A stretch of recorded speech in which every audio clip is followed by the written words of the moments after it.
Mr. President, Madam Executive Director, distinguished Minister colleagues, and distinguished guest delegates. We are meeting today to renew our commitment to prevent and combat all forms of organized crime. The Palermo Convention is indeed a key instrument in this endeavor, and after 24 years, it continues to be an incredible, flexible, and innovative legal instrument for our cooperation. Our common effort includes the fight against the crimes covered by the three protocols of the Palermo Convention: human trafficking, smuggling of migrants, and the trafficking in firearms, but also the contracts to the new forms of crime. I refer to crimes against the cultural heritage, crimes against the environment, to mention just two examples. Mr. President, Italy supports the European Union statement, and I want to make some observations in our national capacity. My presence here today is a proof of the engagement of the Italian government for the implementation of the Palermo Convention. Italy remains a strong supporter of the establishment of its review mechanism. It is important that each member state takes forward its national review to assess the gaps and the challenges in the implementation of the Convention. One of the new challenges is transnational organized cybercrime.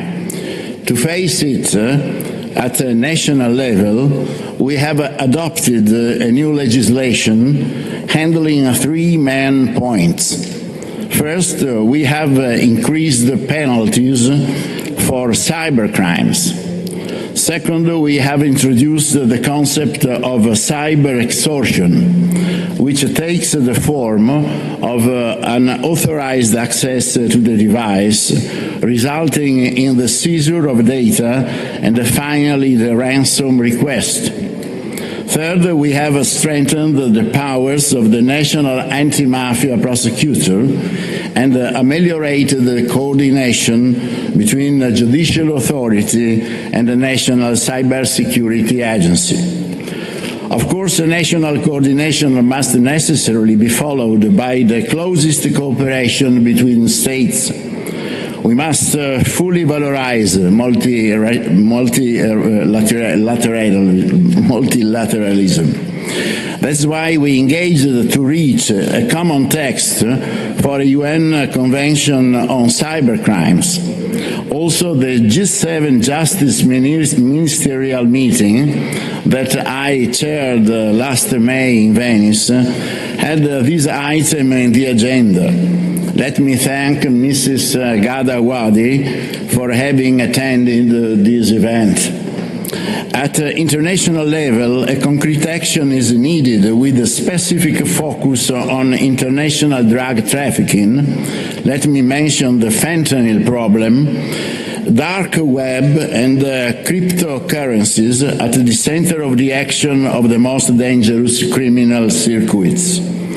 Coming back to our efforts in Vienna, Italy attaches great importance to technical assistance to developing countries. We are strongly committed to supporting the UNDC works in this area through capacity-building activities and by supporting the substantive deliberations of the Vienna-based fora. We are also increasing our financial contribution to UNDOC for its activities in Africa, Latin America, and Asia. In this regard, I'd like to mention our Mattei Plan for Africa, an instrument for which our Prime Minister is very committed. Finally, Italy is committed to investing in human resources and removing the remaining obstacles to development of women's full potential.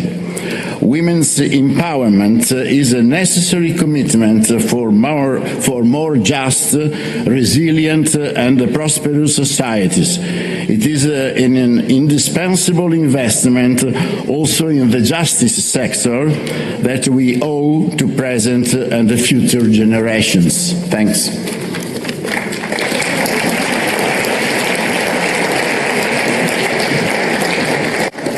I wish to